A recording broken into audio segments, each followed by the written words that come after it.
I'm Rick Sturko of the STS-117 crew. You're watching NASA TV.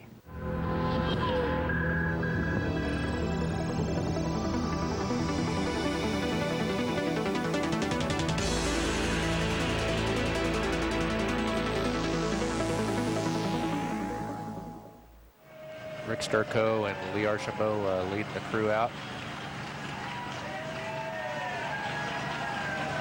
And there's Steve Swanson and Pat Forrester.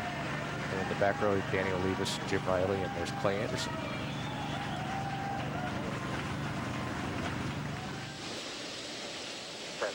T-minus 10, 9, 8, 7, main engine start, 5, 4, 3, 2, 1, and liftoff of Space Shuttle Atlantis to assemble the framework for the science laboratories of tomorrow. Houston now controlling. Houston, Atlantis, roll program. Roger, roll, Atlantis. Atlantis' roll maneuver is complete. The orbiter's in a heads-down position, on course for a 51.6 degree, 137 by 36 statute mile orbit.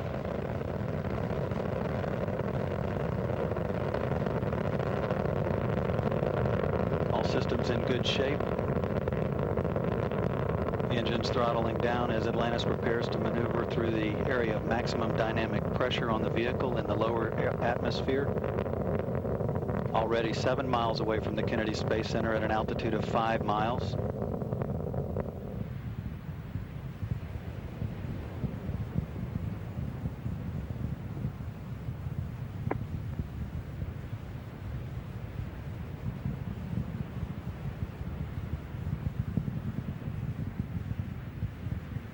SRB separation is confirmed 2 minutes 15 seconds into the flight.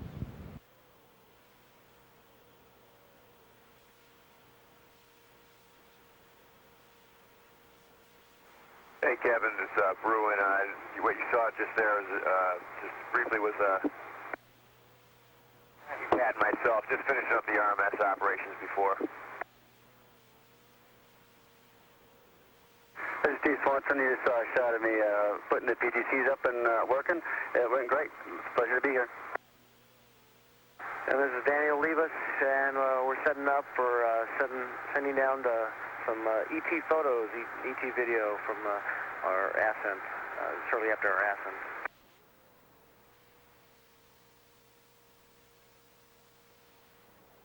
A little bit more footage of Brew, and just before that was me, Pat Forrester. We were able to check the arm out tonight to get in preparation for our inspections tomorrow. Here's CJ.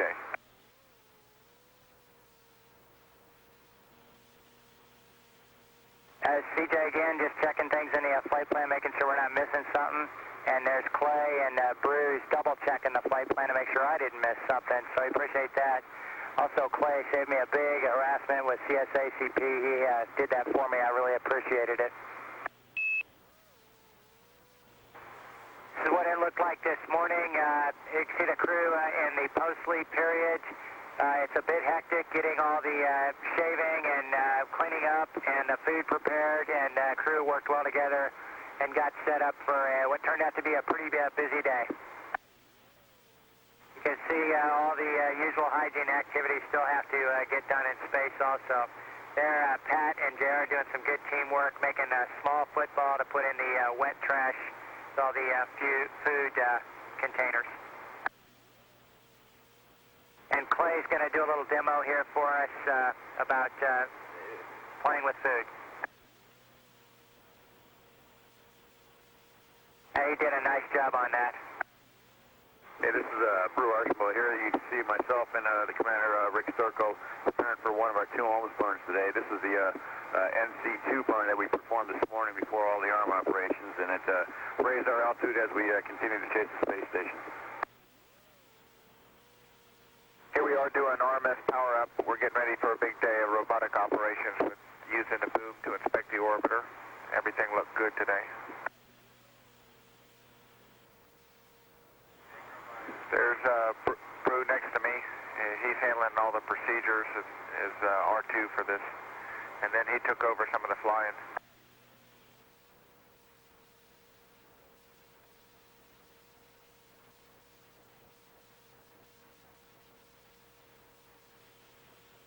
man. This is Clay Anderson. We were working today, JR and Danny and I, prepping the EMUs, doing some comm checks and things in the airlock to get JR and Danny ready to go outside in a couple of days. And here's the view inside the airlock where they were both working in their comm caps, doing some comm checks with the ground. We did some to the IV inside the orbiter so we could make sure we could talk to everybody that we need to for the EVA. As part of the activity with the boom today, we had to grab the OBSS, and we used that for the inspection of the starboard and port wings and also the nose cap.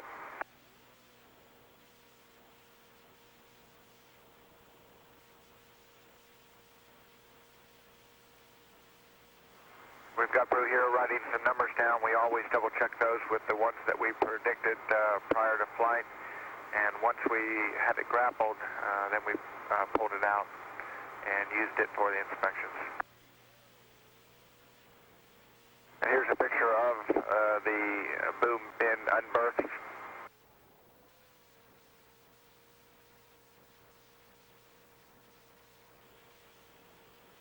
And this is Daniel Levis. Myself and Jim Riley, we're in the airlock preparing the EMUs for the upcoming EVAs once we get to the station.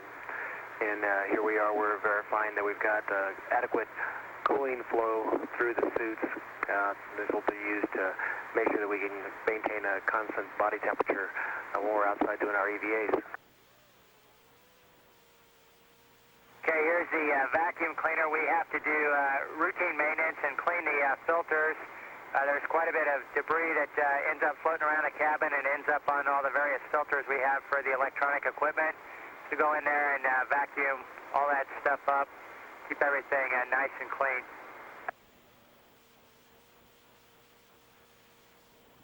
We had a interesting change in our procedures.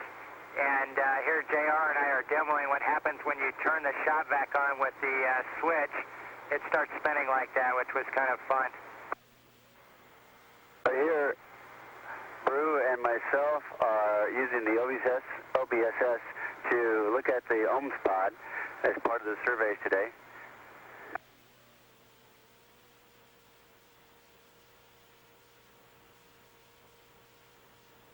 Brew Archibald at this time is moving the arm over to the high hover position so we can berth it later. And here we are putting the OBSS back into the payload bay.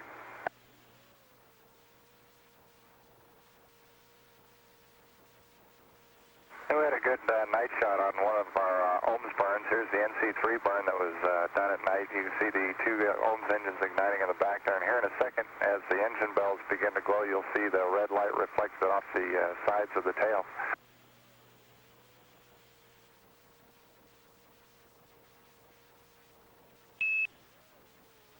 Beginning of the day, we got JR checking something on the computer with the messages you uplinked. Yep, here we are getting ready for the NC4 burn, I believe.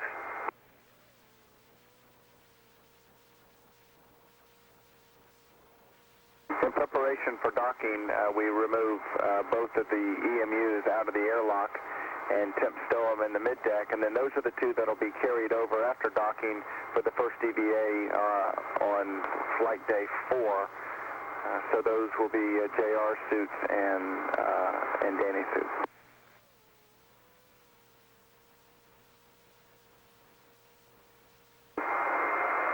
Newest station crew member Clay Anderson looking at his new home.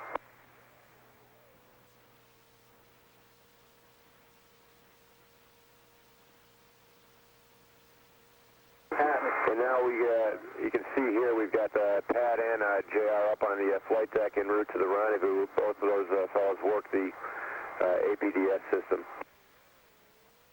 Okay, we're doing the RPM maneuver right now, and this is looking at the station at the forward window, which is kind of an interesting place to see it. The reason we were doing this is so that the station crew could take pictures of the RCC and the tiles on the shuttle's belly.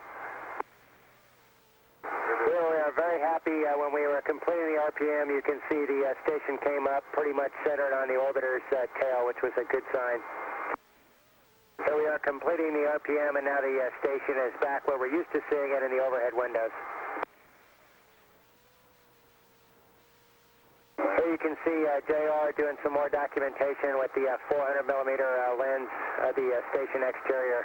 Danny is making handheld laser marks, and Bruce backing everything up on the checklist procedures and entering the orbiter attitudes on the universal pointing display. Here's a shot of the RPOP display, which we use to maintain a corridor coming into the station docking. After we have docked, we use the APDS system. It pulls the station and shuttle together, and after we have a good seal, a series of latches and hooks.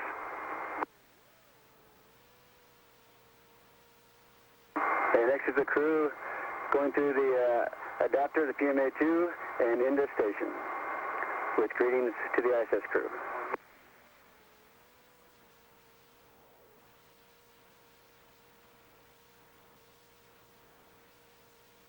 There's Sonny Williams. Pat coming through. Blue coming through, getting a hug by Sonny.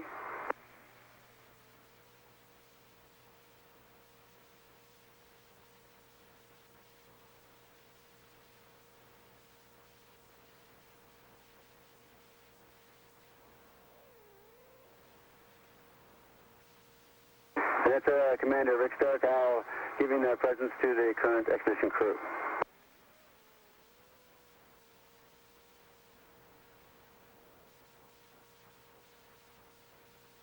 Pat and Brew had pulled the truss out of the bay, and now Sonny is going in to grapple it with the big arm.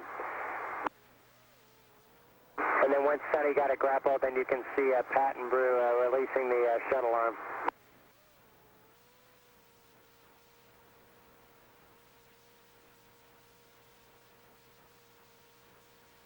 Tomorrow will be a big day for the EVA folks. Our first EVA with Jim Riley and Danny Olivas.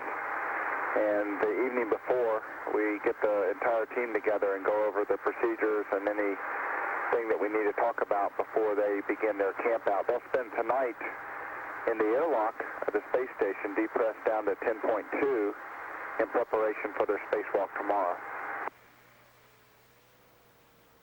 There's Jim Riley, the lead for the first spacewalking team, and he's giving the briefing. It's great to have Sonny there with us, and Theodore.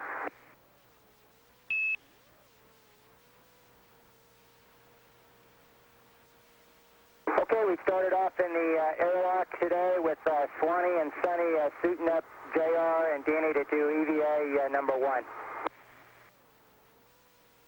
This is before we repressed the airlock when they were still in the camp out overnight. You can see the EV crew putting on their magic masks.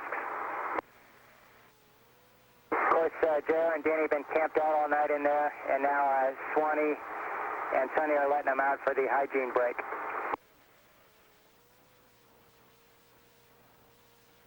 You see each one of them is wearing a mask, and those bags they have with them contain about 120 feet of hose and allows them to move out into the station and even all as far as the shuttle so they can take their hygiene break and pick up anything they need.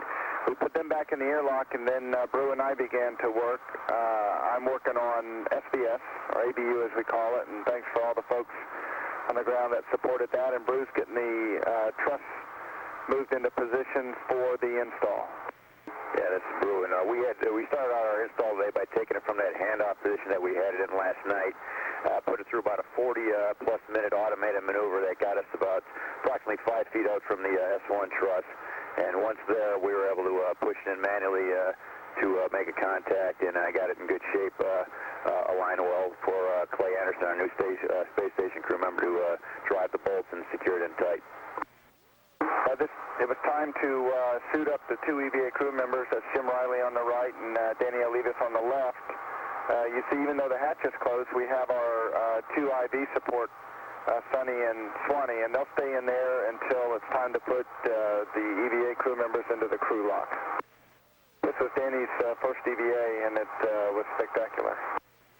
And JR had done this a couple times. In fact, he did the first spacewalk out of this airlock. And here you can see some of us, either Danny or I, can't tell which one, out there on the truss getting ready to install some of the crew lock bag. That's Danny out there with the APFR and the crew lock bag right at the beginning of the EVA. And even though this was his first, it was like he'd been out there before. He was an absolute natural at what he was doing. You see here, Pat Forrester was our IV crew member, basically reading us all the procedures that we needed. And I'll tell you, when you get out there and you're just in awe of being in space, you really get a feeling of actually losing several brain cells. And so Pat did a phenomenal job of keeping us on target and on track. And this is toward the end of the EVA. You can see the solar arrays, the blanket boxes are deployed, and Danny and I are working around the rotary joint on the covers and the launch locks here. And the radiator is going to deploy here in just a few minutes. So that was a full day, and it all went beautifully. I never quite realized how dark it gets until you've been out in space on a night pass, and it's really generally darker than I've ever seen in my entire life. We did have a crescent moon giving us a wonderful little bit of light, and you can see here, this is what the view was like. Every 45 minutes, the sunrise and the sunset, absolutely phenomenal. Yeah, working out there on the bottom like that and watching the PVR deploy, you can get a sense of what it's like for us sitting out there at the end of that truss with nothing below us but the Earth going by and the horizon falling off in both directions. It was, in a word, incredible. It was one of those things that just can't be matched. And then at the end of a great EVA, again, I said, Danny did an absolutely stupendous job today. Even though it was his first EVA, he was a pro at it. We were able to finish up a little bit early, and it was a great day for a spacewalk. After we get them back in the crew lock, it's time to repress and bring them back into the equipment lock. Haven't done the IV job before. I'd just like to thank Sonny and Swanee. They're still over there working in the airlock as we speak right now, getting everything squared away for the post-EVA and the next EVAs, and they did a super job today. As you can tell, we had a really good day today and felt really good at the end of our day after it was a long day, a tiring day, but we got a lot of work done, and it was a phenomenal day for the space station today. Hi, I'm Sonny Williams, the newest member of the Atlantis crew, and here you see me, the one with the longer hair, and Swanee doing a hand controller calibration to get the arm ready to view the solar array deployment that we did today. As you know, our big task for today was to deploy the two arrays that we've just attached to the station up here. And so here you see the crew. We had everybody involved in this task, watching mechanisms on the blanket boxes and on the array themselves during the deploy. Here you see Swanee in the background, me in the foreground, JR, there's CJ. And here's the whole crew all together as we were doing our deploy on 1A and 3A. And our first task was to get it out to about 15 and a half days out of 31 and a half days, and then it would break out for a while, and then we deployed it the rest of the way out to 100%. And as you'll see here in a minute, we had a flawless deploy. The guys that did the work on these solar arrays obviously did a great job. And here you have a view of the array itself as it's being deployed. In the background, you can see that everything is going out very smoothly, and everything worked just as we expected it to, and we ended up with two brand new solar arrays to provide more power for the International Space Station. And here you see the 3A array just as we're starting to deploy, and you see the sunrise in the background there. And here's the beginning of the deploy as it starts on its way out. As you know, we're getting ready to have our EVA number 2 tomorrow, and Swanee and Pat are in the airlock along with Clay Anderson getting the EMUs configured right, getting all set up to do the EVA. One of the things we brought up for the station crew on the shuttle was some fresh apples, and here I am giving some for Fyodor, and Oleg, you can see how surprised and happy he was. He said this was some of his favorite food. The next task at hand was to reposition both the shuttle and the station arm so that we get some good views on the solar array. In this case, myself and Brew are in the process of maneuvering the space shuttle robotic arm over from the starboard side over to the port side to support the EVA tomorrow and the solar array retract.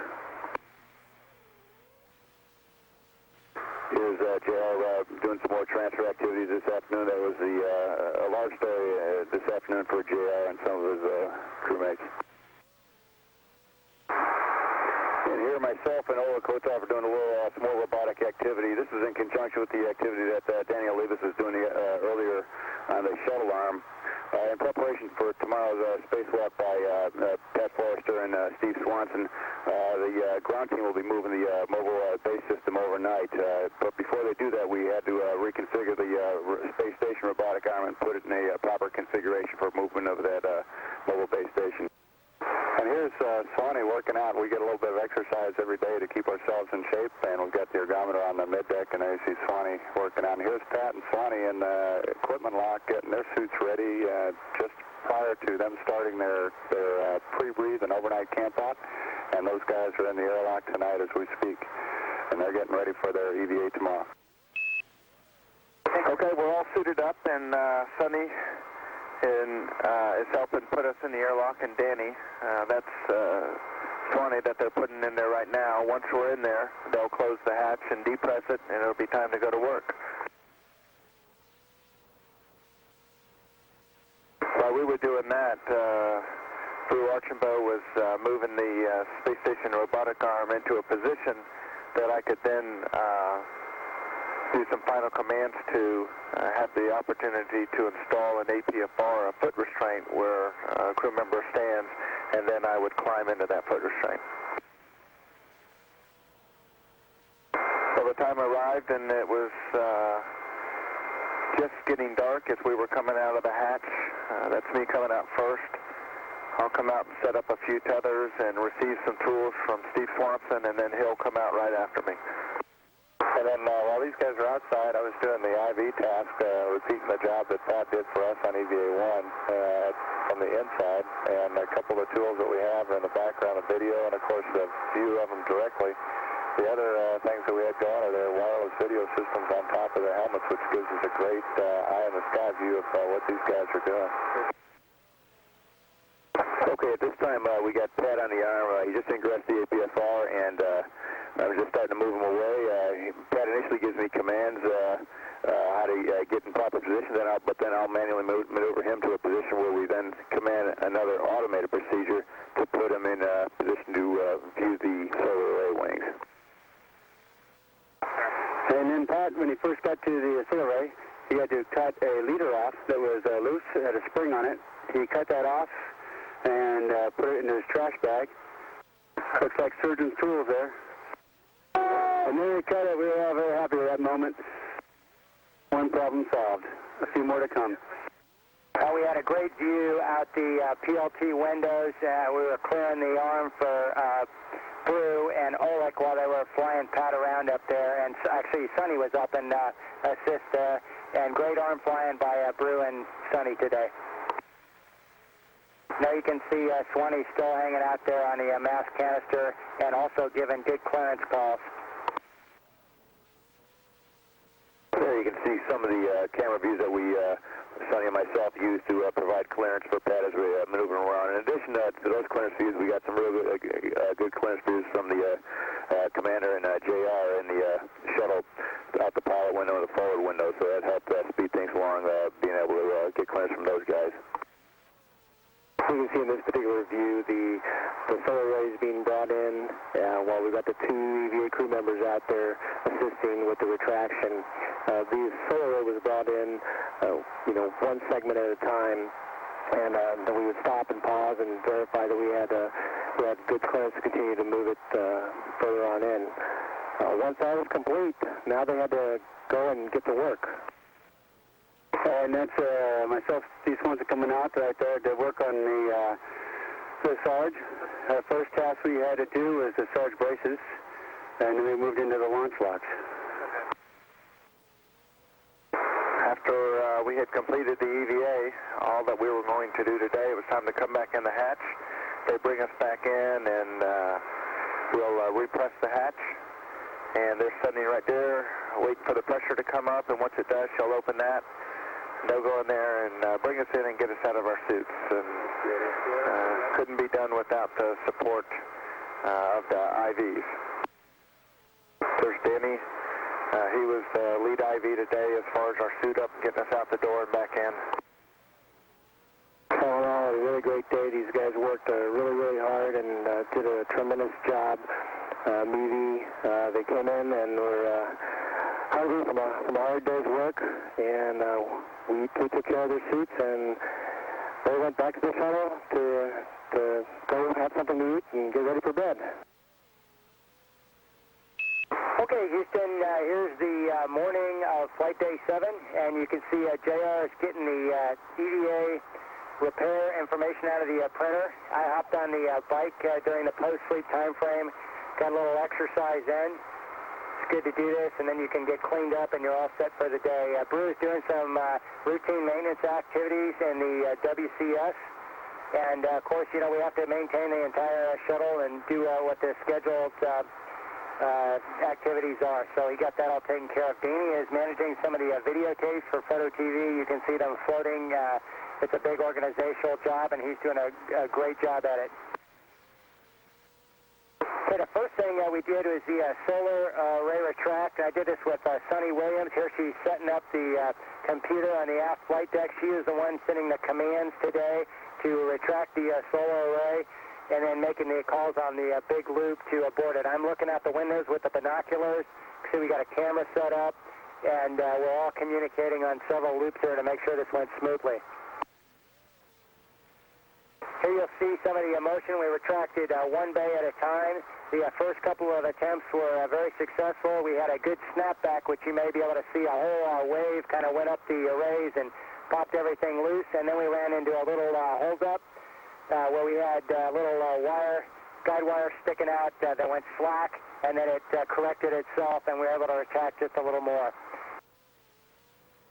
Okay, this is Brew, and in preparation for tomorrow's EVA, Danny's going to be flying on a space shuttle robotic arm that Steve Swanson and myself will be operating. In preparation for that, both Swanee and myself reviewed on a DUG display the exact trajectory that the space shuttle robotic arm will be taking as we pick up Danny and bring him back to the OMS pod for the repairs.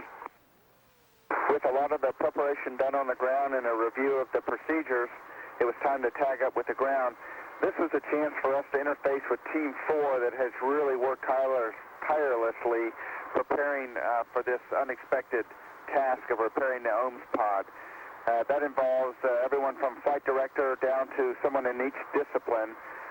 They run the procedures and prepare the procedures, if necessary, get in the MBL, and once we were able to hear their words on it, review the procedures again, we felt like we were ready to go. They actually sent up some videos that we could watch of them doing the work down there, which were helpful. Only so much can be described with words and with pictures, and the videos that they sent up helped as Danny then began to prepare to do this task. Once we had all the instruction from the ground, we got a team together that would be doing all the work on orbit. That includes the spacewalkers, myself, who will be reading the procedures, and then our two robotics operators, Lee Archambault and Steve Swanson, just to make sure that we knew each other's role and exactly what we were going to do. This isn't one that we were able to practice on the ground, and yet a combination of the work that was done by Team 4 and the time we spent today here, for example, is Danny practicing the staplers, using the stapler to put together two pieces of foam that represented the tile. This is the first time he'd ever had a chance to even hold this thing, and really did a great job. We're hoping that the repair will go just as well tomorrow. There's a SBS target that was taken off the station in the first EVA several days ago. Besides using the stapler, there's also a series of pins that are going to be used to secure the blanket against the tile just to ensure that as the aircraft goes through the airflow as we return to Earth, that it does not blow back.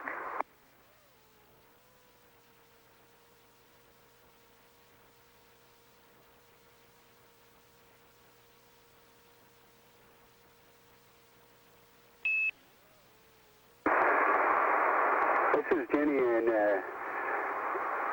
JR on their suit-up procedures. They're getting ready for the EVA. We are getting the suits all ready to go, making sure the tools are all configured correctly. And Alec Kordoff, Flight Engineer, Expedition 15 of International Space Station, and today I had the chance to work in a log with excellent specialists, the best astronauts from the 117 crew as an IV crew member. So, yeah, I really enjoy to do that. So that's fine. This is Swanee. He was our leader and instructor, and he checked us whole time.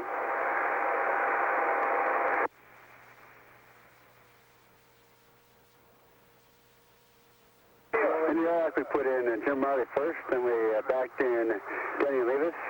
We were giving the last handshakes before we closed the hatch on them, making sure everything is set for them. So this is Brew and myself getting the big arm ready for the later on solar array retraction, in which we would be flying Jim Riley around during the retraction. So here we're just doing the hand controller calibration and making sure that the arm is in the appropriate place for the start. Yeah, then it was time for me, Jim Riley, and Daniel Levis to come out the hatch and start the EVA-3. And here you see us coming out of the International Space Station airlock to begin the task for today.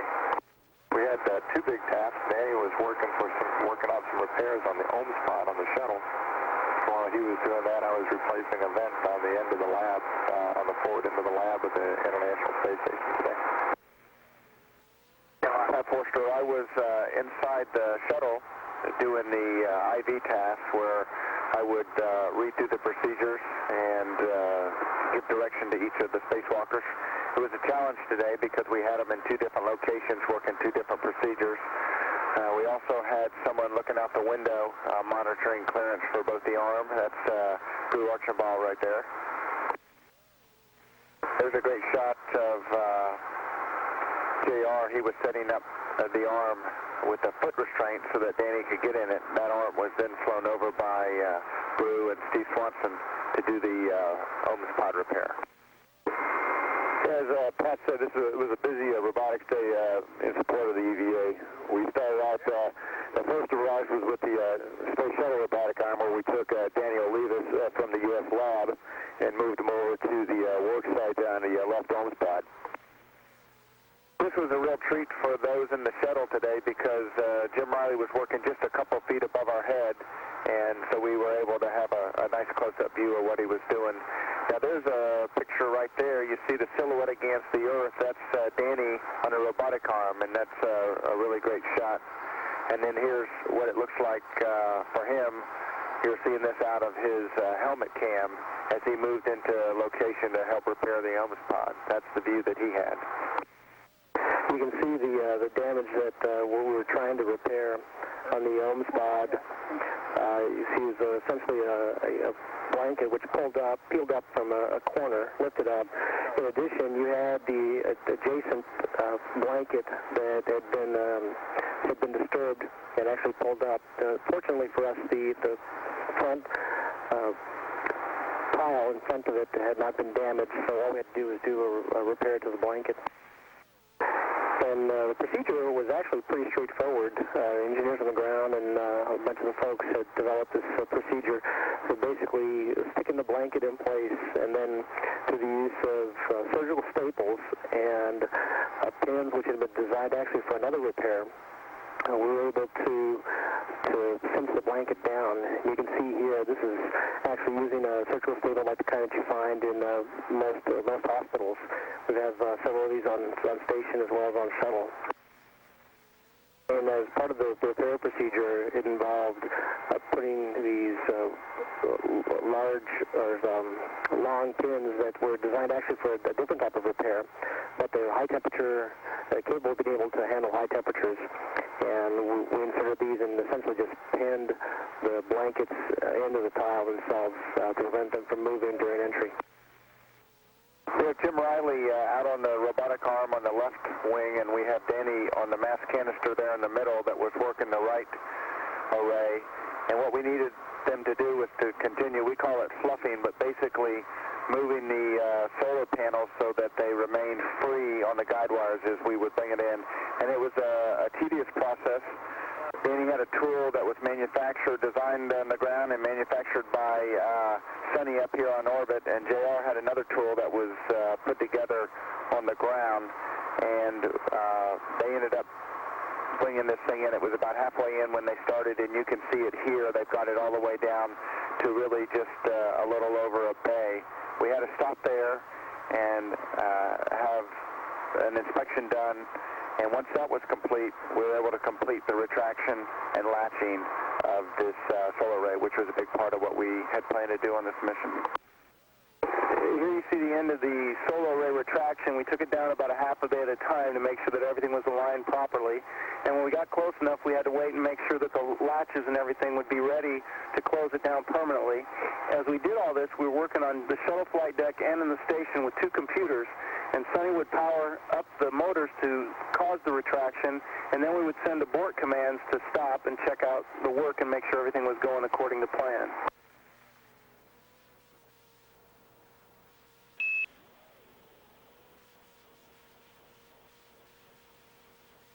One of the first things we set up was an oxygen transfer to take shuttle oxygen and put it into the ISS airlock O2 tanks.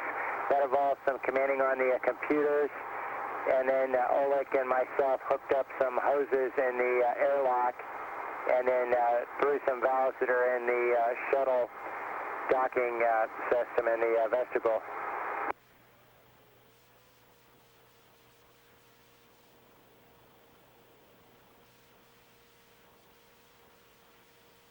Hooking up of the oxygen transfer is high pressure oxygen can be very flammable, so we're very careful. We wear surgical gloves when we actually make the connections. Right there, we're just inspecting the valves.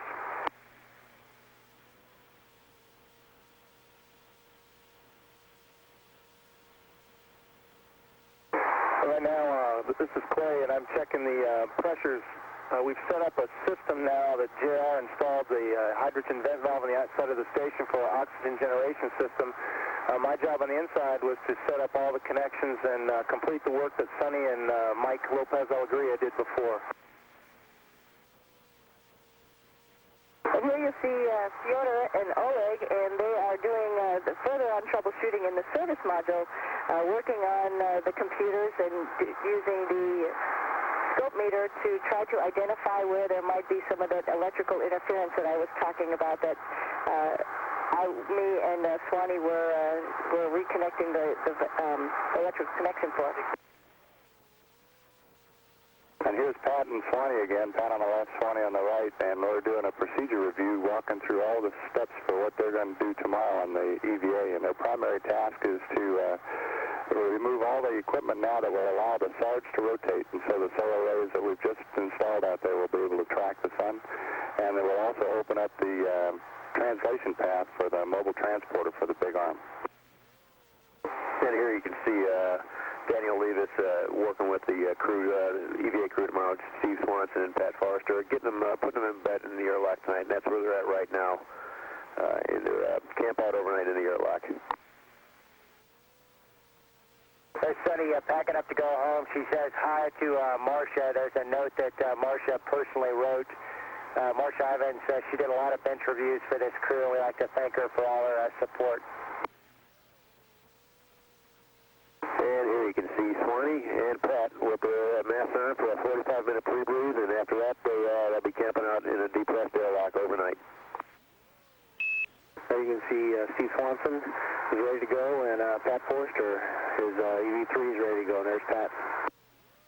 As the IV crew member, my responsibility is to make sure that All the necessary procedure steps have been followed to ensure the safety of the EV crew members.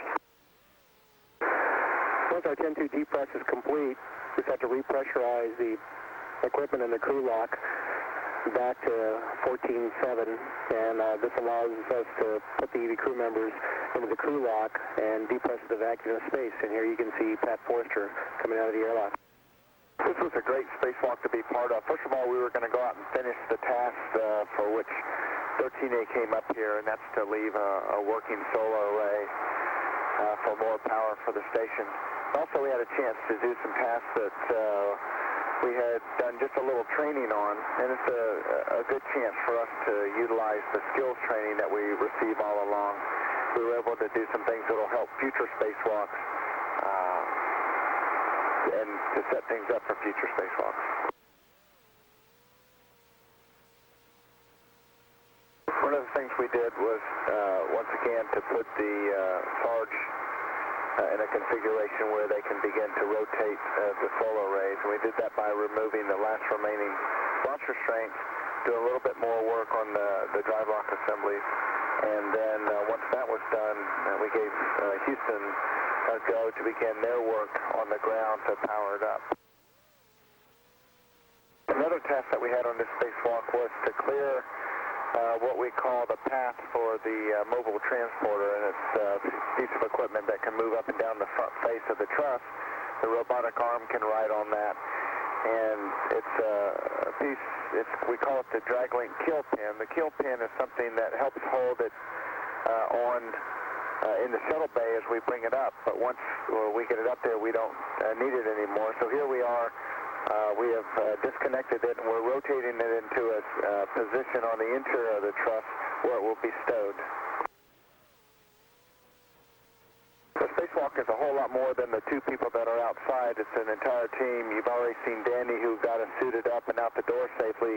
Then Jim Riley is inside the orbiter, and he is running through all the procedures and gives us instruction on how to do each task, especially for an EVA like today that is just put together the day before.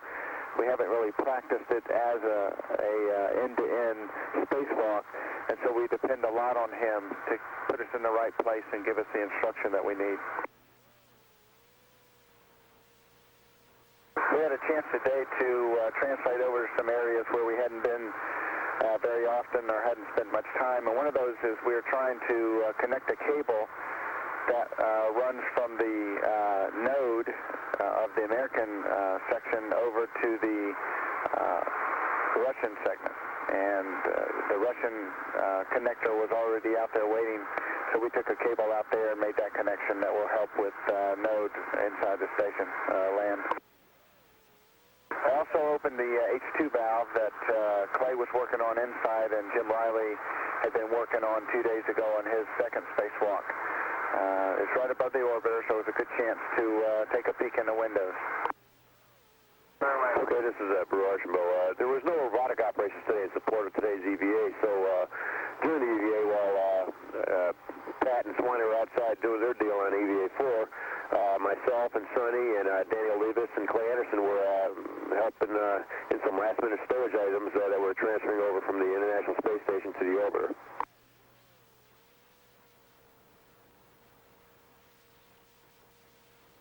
And here you can see it. Nice pass from Clay Anderson to Sonny, deflecting them back around to myself, and then from there we'll take it over to the orbiter.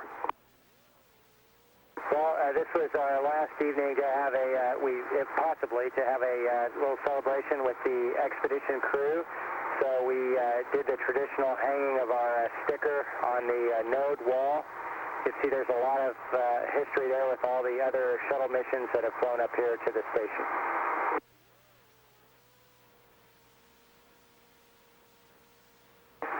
This time we put on a different technique, which worked a little better.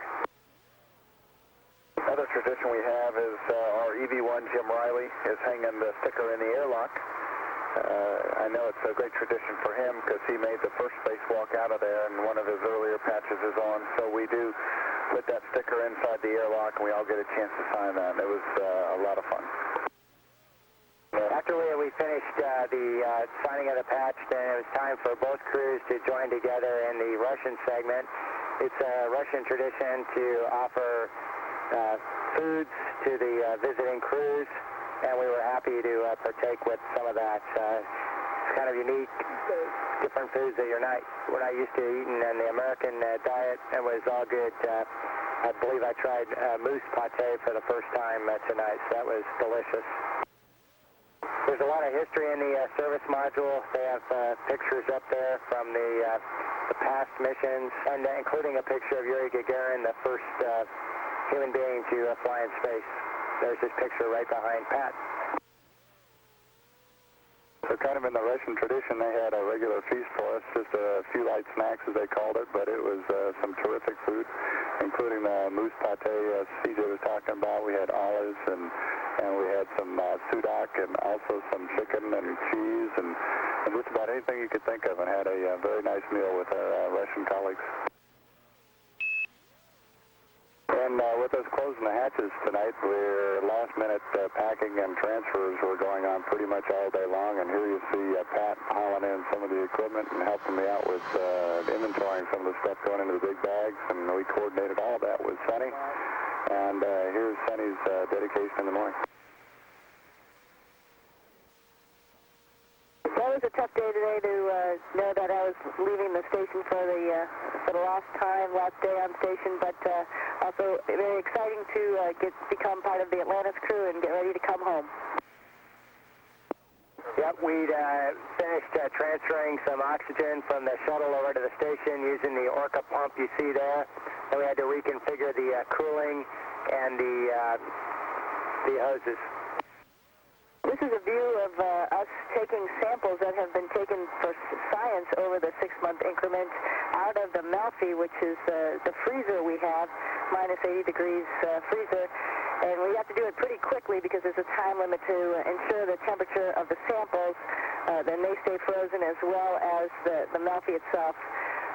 And I'm handing the samples off to Clay Anderson, who's putting them in a cold bag, and that's how they'll stay. Essentially, it's a cooler.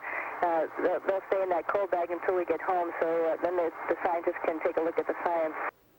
The last little bit of transfer that we had was basically taking over the EMUs, which we had brought over from the space shuttle. And these are the ones that Jim Riley and myself had used during our two spacewalks. Well, after all that, it was time to say goodbye to the crew of Expedition 15 and head on back to planet Earth. We still got a couple days to go, but an important part was closing out the hatches after we'd said our farewells.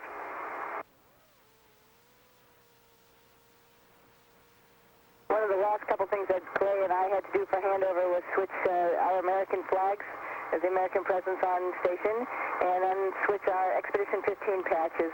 The initial patch had my name on it, and this patch now has Clay's name, so he's officially part of Expedition 15.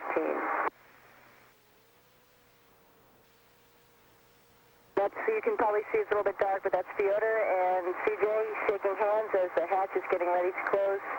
And that's our last activity with the station for this evening.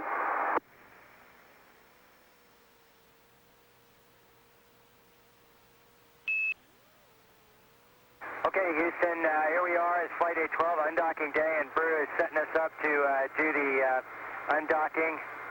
First thing he had to do is do the Group B power-up, and then he recovered the IMUs for us. You can see him here doing some Spec 21 actions.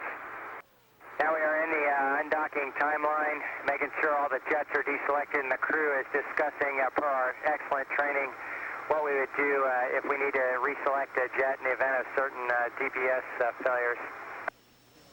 You can see the entire crew gets into position as we power up the logics and drivers. This is about 5 minutes prior to undocking. Okay, and just to be technically correct, we did the logics first and then the drivers per the procedure. Here's Pat following with JR, and they're working the APDS steps and pushing undocking at about 2:20 prior. Here you can see the ISS separating for the orbiter, and I'll let Brew take over the commentary.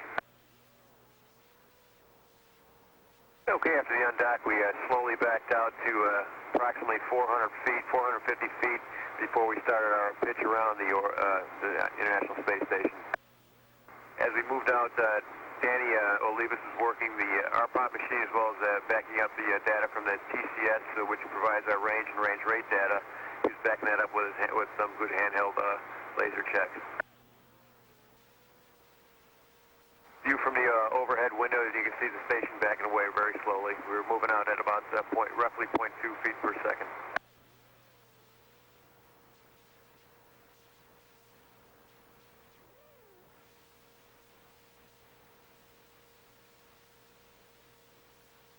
More views of a very symmetrical International Space Station now as we continue to back out on the what we call the V-bar. Part of our requirements was to do photo documentation and a complete mapping of the station, and we did that as we backed out and then eventually used the 400 millimeter lens.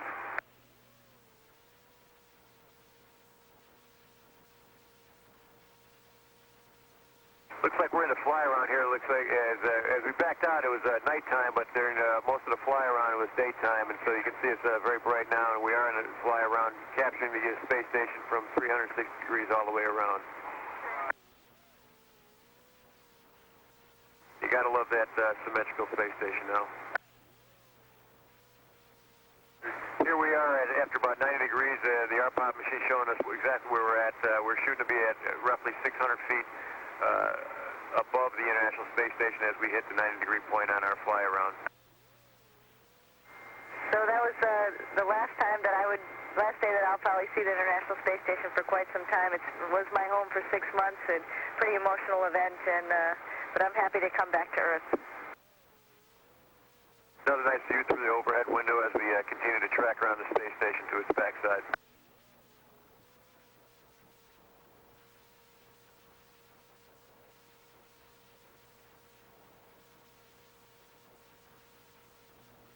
This is a primary source of maintaining our position as we go around the space station. It's a COAS, it's nothing but a reticle, and we try to keep the space station lined up somewhere near the center of that reticle as we transition all the way around the space station.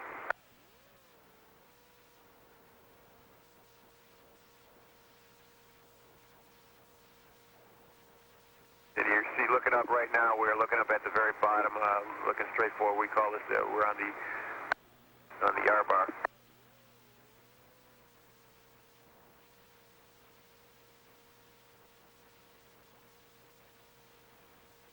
As we get further away, the ability to photograph the space station gets a little bit more challenging, so we have a variety of lenses on board that we use for photo documentation. You saw Jim Riley there also doing taking some radar marks as we move further on out. You can see here from the computer that this essentially was a textbook of separation and fly around by Lee Archambault.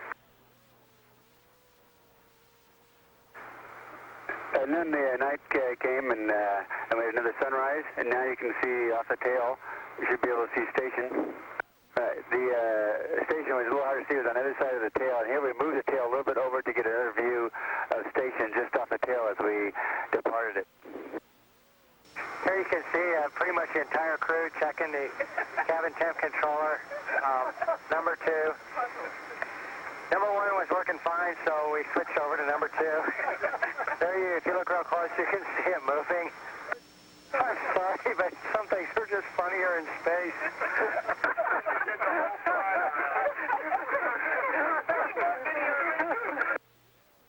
We're crying up here.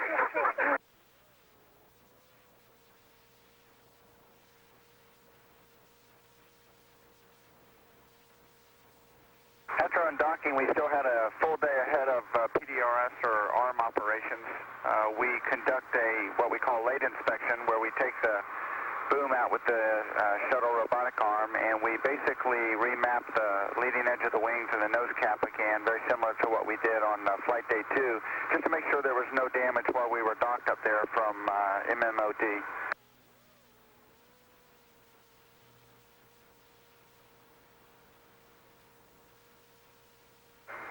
Okay, this is a shot. You can still see the station. The Mission Control Center in Houston called us up and said it was about 9 miles away, and then we did a burn later on to move it out a little further away overnight. Atlantis, Houston. On energy approaching the hack. Small wind update.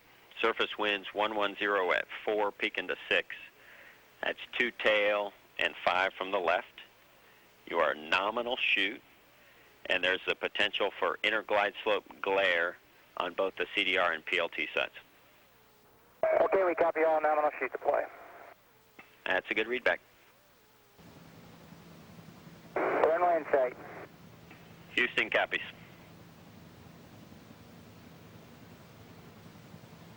This is a view from the heads-up display.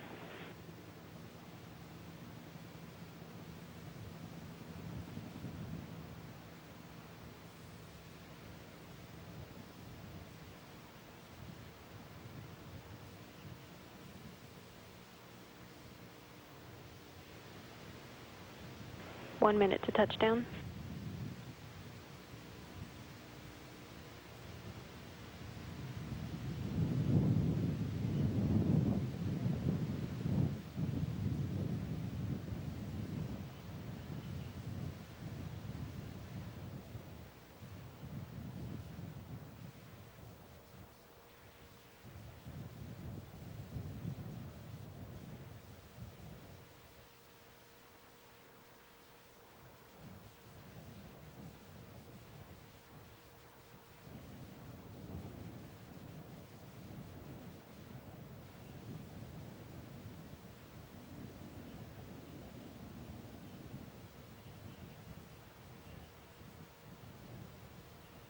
Landing gear is down and locked.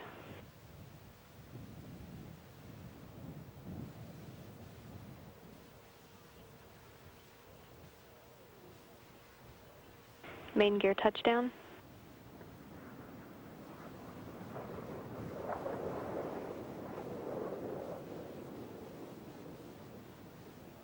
Nose gear touchdown. Atlantis rolling out on runway 22 at Edwards Air Force Base, wrapping up a 5.8 million mile mission. Atlantis completing its 28th mission, leaving the International Space Station with more power generation capability and bringing home Expedition 15 astronaut Sonny Williams after 195 days in space.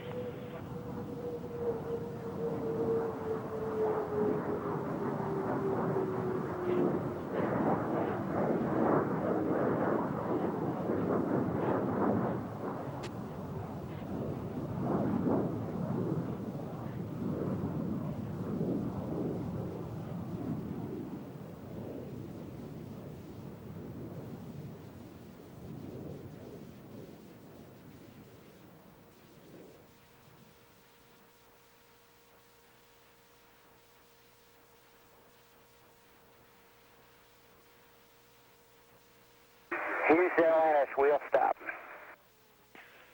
Atlantis, Houston, copy, wheel stop. Welcome back. Congratulations on a great mission. Good job installing the S3, S4, continuing to expand the space station in preparation for adding modules from more of our international partners and stepping stones for the rest of the NASA exploration plan.